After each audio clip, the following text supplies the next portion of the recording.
sake, they had Australia's The Bachelor from Australia's version of The Bachelor, who happens to be an astrophysicist, but they had The Bachelor come on and offer some commentary about David Grush and just the optics around that. I mean, there are plenty of other folks in Australia that take this topic seriously. Like, did they play the X-Files music? Well, thankfully they didn't in that segment, but that's my other gripe. They always play the bloody X-Files theme. They'll take any chance they can to take the piss out of the topic and just throw up the ridicule and stigma card, and they just treat it with such derision and lack of respect. They just throw shit on the topic the whole time, which is so frustrating.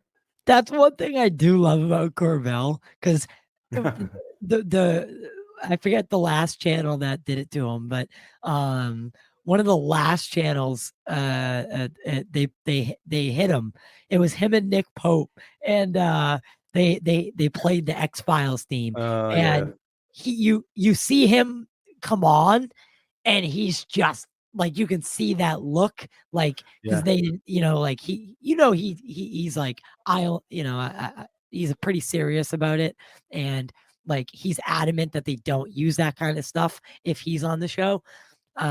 So I'm sure, like, he talked about it on Weaponized, and they played it, and he just came on and just like started tearing into them, ripped them a new one. Good, because they think they can get away with it, and we're past that point. We're past the point of no return where this topic is being taken seriously as a national security threat and safety of flight risk in the United States. Other countries are starting to take it seriously. Canada has its Sky Project Canada.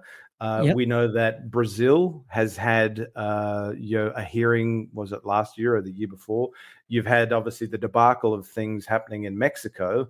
Everything outside of I think the Nazca mummies being presented was of significance and importance. You've now got discussions being had within European Parliament. So there are more and more countries around the world that are taking this topic seriously from a government perspective. And that's why Australia needs to get its finger out of its ass, like the UK and New Zealand, and do the same. Before I move on to civilian, one last thing, I mean, especially with the military, I mean, this is a good segue, actually. Do you think it necessarily has to be a government disclosure, or could citizen science do some sort of disclosure and have it be meaningful? Does it have to be from the government? I mean, I've always said that I think we'll probably learn more from the endeavors and efforts of the folks like the Galileo Project and James Webb than we will. I mean, that's NASA obviously, but the scientific community, certainly the likes of the Galileo Project, I think we're more likely to get information and data that's of value and significance from those efforts than we are the government, the United States government and other governments, because they, I mean, the problem with the government's history on this topic is, this topic has been shrouded in secrecy for more than 80 years. And unfortunately, secrecy and the excessive overclassification that has plagued this topic, that's led to the secrecy breeds suspicion, and suspicion breeds distrust, mistrust. So folks don't trust their government because on this particular topic, because of the history of deception, misinformation, disinformation. I mean, look at Project Blue Book. It was designed to debunk the whole topic and just throw cold water over it.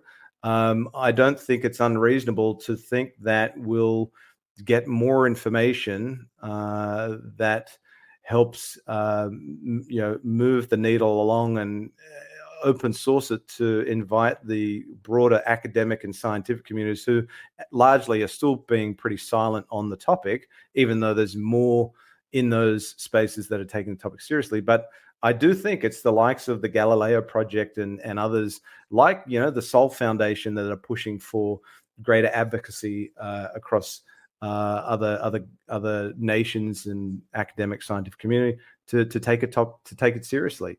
And that's why I applaud, Avi Loeb for his efforts.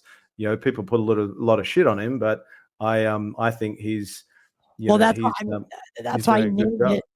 That's why he named it the Galileo Project, right? Precisely, exactly right.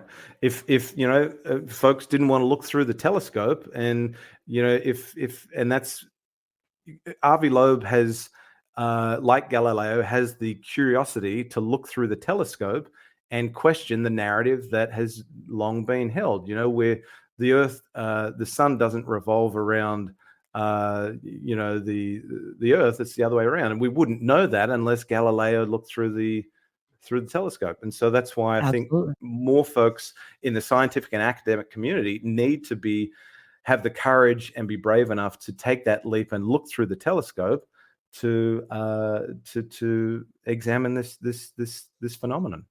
I couldn't agree more. And Sol Foundation, I just confirmed that season 1 will be wrapping up with Danny Sheehan. Right. Yep. So you're in the Very cool. Yeah, it starts with you. It starts with you and it ends with Danny Sheehan. So I mean, it's come on, I couldn't ask for a better and Tim Burchett will be there in that list. So it's gonna be really fun. But Yeah. so somebody asked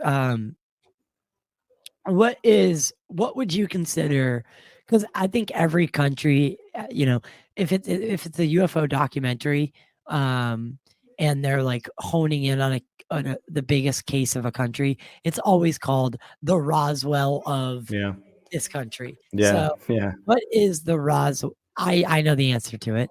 But what would you consider to be the biggest, most well-known case, the Roswell of Australia?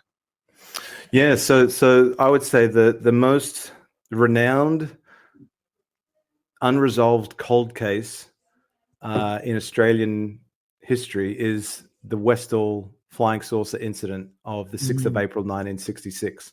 And I didn't know a lot about. I mean, I live in Melbourne, which is Westall is about 45 minutes drive from me, and I knew of the Westall incident growing up and obviously taking an interest in this topic, but I didn't really know a whole lot more about it. And it was till someone, I think throughout COVID, suggested to me that I should look into, I should research the Westall incident. And so I thought, okay, I'll do that. And so I reached out to a gentleman by the name of Shane Ryan, who did a wonderful documentary on the Westall incident and a good number of years ago now. It was called Westall 66, a suburban UFO mystery. Yeah, and Westall's been covered in James Fox's The Phenomenon of 2020. Ross Coulthart has covered it as well on one of his documentaries for 7 Spotlight. And so I was informed by Shane Ryan of an annual reunion event that a small number of the primary witnesses from the Westall incident attend at a place called The Grange, which is about just shy of a mile south of Westall High School. And these primary witnesses, they get together once a year around about the time of the anniversary, around April each year. And they just convene and they recount their recollections from that day, and they share their memories, and they and there are members of the general public that often go to that event and just ask questions of these primary witnesses. And that's exactly what I did. So Shane Ryan told me about this event, and I decided to go along. And I thought, maybe I'll just take my iPhone with me to see if anyone would be interested and willing to go on camera to answer a couple questions. And so I ended up meeting around about 5 primary witnesses from that observed what they said resembled a flying saucer on the 6th of April, 1966. And all of them were very generous and gracious at their time and prepared to go on camera. And I just got reams and reams of footage on my iPhone, just asking them questions that I had about the Westall case. So much so that I was able to put together a documentary video, goes shy of 90 minutes, that captures a lot of their commentary, their testimony in long form format.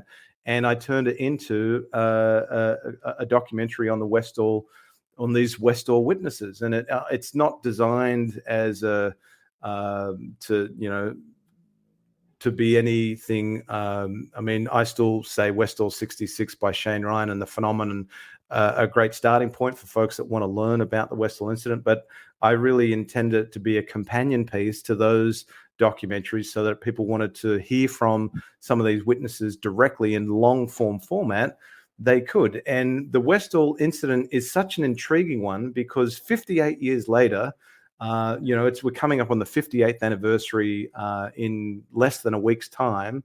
Yeah. And it's 58 years later, there's still been no formal or official explanation from the Australian government or the Australian Department of Defence as to what it was that was observed in the skies above Westall High School on the 6th of April, 1966. And as a quick summary for those that don't know about the case, approximately 10:20 in the morning on the last day of term on the 6th of April, 1966, several hundred school children, it was a school of about 500 students, and several hundred, about half the school, these school students saw, it's a bit ambiguous. Some saw one, some saw up to three, what they described and reported as being a flying saucer in shape in the sky above their school, Westall High School, and that one of these flying saucers moved to a densely wooded area south of the school called the Grange,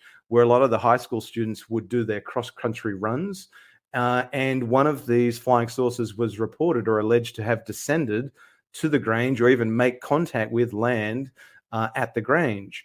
And you have then obviously reports of military on site before the end of the school day, locking down, closing down the school, putting up no entry or barricades so that the Grange area couldn't be accessed. And students were told to shut up about it. They were told that, nothing to see here, move along, folks. You didn't see anything. You're not to talk about this. And that was reiterated by their headmaster. They were all convened for a special assembly later that day saying, you're not to talk about anything that you've seen today. It didn't happen. No one's to talk about it. And one of the teachers that also observed something in the sky above Westall High School that day, his name was Andrew Greenwood. He was 20 years of age on the day. He was a science teacher, and he received a knock on the door either later that evening or in the evenings shortly thereafter. And he had uniformed members of the military, what he assumed may have been the Air Force, knock on his door unannounced, unsolicited, and say, you're not to speak of what you saw at Westall, because if you do, it will be very easy for folks to reach the conclusion that you were drunk on the day of the 6th of April, 1966, and your job will be in jeopardy. So if it was nothing, if it was a nothing burger, if it was purely prosaic, why were so many folks told to shut up about it? And that's the big frustration. I'd just say that's the big frustration that I got from these primary witnesses that I interviewed, is that they obviously want to know what it was they saw, what's responsible for what they saw in the skies above their school. But what really frustrates them the most is they were told to shut up about it, and they were told to stay silent. And I think that's what frustrates them the most. I don't know if I'm confusing this with the other. You might think of the Ariel school sighting in Zimbabwe. Yeah. Is that the one? Well, yeah. For this particular detail, I don't know if I'm about to, if I'm about it. Yes, I don't know if I'm about to confuse the two, but is it Was it this case where they denied that the military went in? Who denied? You mean the military, where they denied that they were ever there, and then later well forward and well said, the military's never provided